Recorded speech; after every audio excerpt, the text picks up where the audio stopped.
بسم اللہ الرحمن الرحیم۔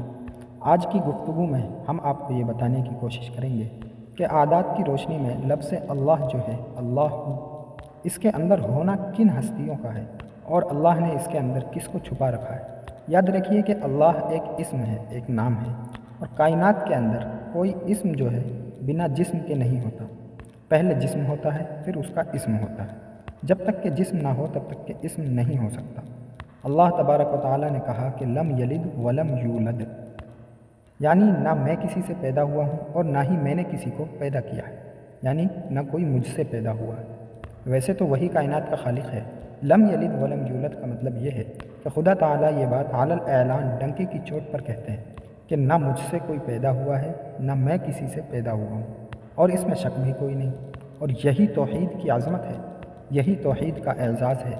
لیکن دیکھیے قانون قدرت کے تحت علم العادات کی روشنی میں اللہ کے اندر ہونا کس کا ہے۔ علم العادات کی روشنی میں اگر دیکھا جائے، لفظ اللہ جو ہے اس کے عدد ہیں 66 اور ہو کے عدد 11 ہے۔ اب ان کو دیکھیے، اگر ہم 66 کو مفرد کریں، علیحدہ علیحدہ کریں، تو 6 جمع 6 اس کا ٹوٹل عدد آتا ہے 12۔ تو وہ 12 امام بھی اس نام کے اندر موجود ہیں، اس حرف کے اندر موجود ہیں، اس لفظ کے اندر موجود ہیں۔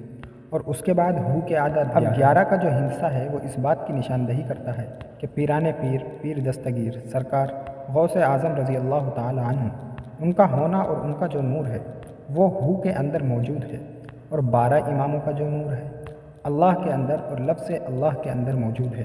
اگر اب ان دونوں کو ملایا جائے تو اس کا جواب اور نتیجہ کیا نکلتا ہے؟ 12 + 11، اور جب ان کو جمع کیا جائے تو یہ بنتے ہیں 23۔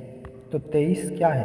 23 کو اگر ہم مفرد کریں گے تو 3 اور جمع 2 یہ ہوگا 5۔ تو پھر کہنا پڑے گا کہ بیدم یہی تو 5 ہیں مقصود کائنات، خیر النساء حسین و حسن، مصطفیٰ اور علی رضی اللہ تعالی عنہ، یعنی پنجتن پاک کا جو نور ہے وہ اللہ کا جو نور ہے اس کے اندر اللہ تبارک و تعالی نے چھپا رکھا ہے۔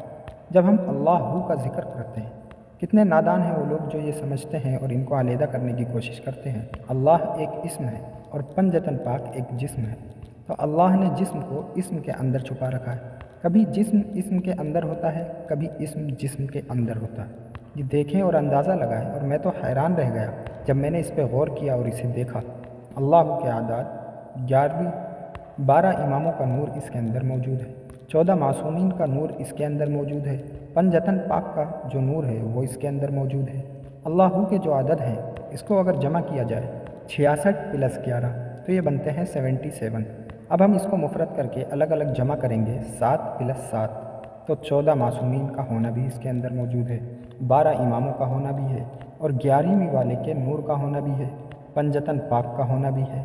اور بظاہر دیکھنے میں لفظ کیا ہے؟ اللہ، یعنی اللہ کی شان یہ ہے، اللہ نے ہمیشہ سے اپنا یہ دستور رکھا ہے، کوئی مانے یا نہ مانے، ہر طرف کائنات کے اندر شرق سے لے کر غرب تک انہی ہستیوں کا ہونا ہے۔ میں شعر اکثر ایک کہا کرتا ہوں، تو مان یا نہ مان تیری مرضی سجن، بس یوں ہی نہ بن کچھ کر کے بتا۔ ان 5 ہستیوں کا ہونا ہر جگہ موجود ہے اور ان کے انکار کی کوئی گنجائش نہیں ہے۔ کسی کو منانا ضروری نہیں، اس کو سمجھانا ضروری ہے۔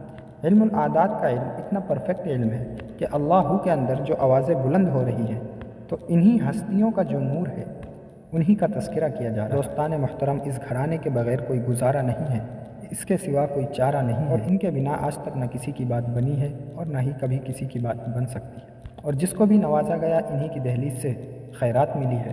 انسان کی بلندی کا جو ستارہ ہے وہ چمکتا ہے، اگر انسان کو عروج ملتا ہے اگر تو انہی کی بنسبت ملتا ہے، انہی کی دہلیز سے ملتا ہے۔ لہٰذا میرا پیغام یہ ہے کہ اپنے عقائد کو درست کریں، اپنے نظریات کو درست کریں، اور خود کو بارگاہ الوہیہ کا مقرب بنانے کے لیے ان ہستیوں کا سہارا رہیں، ان کا دامن پکڑیں اور ان کی محبت کو اپنے دل میں بسائیں، اور انشاءاللہ دنیا کے اندر بھی کامیابی ملے گی اور آخرت کے اندر بھی انشاءاللہ ضرور کامیابی ملے گی، اور انہی کی بدولت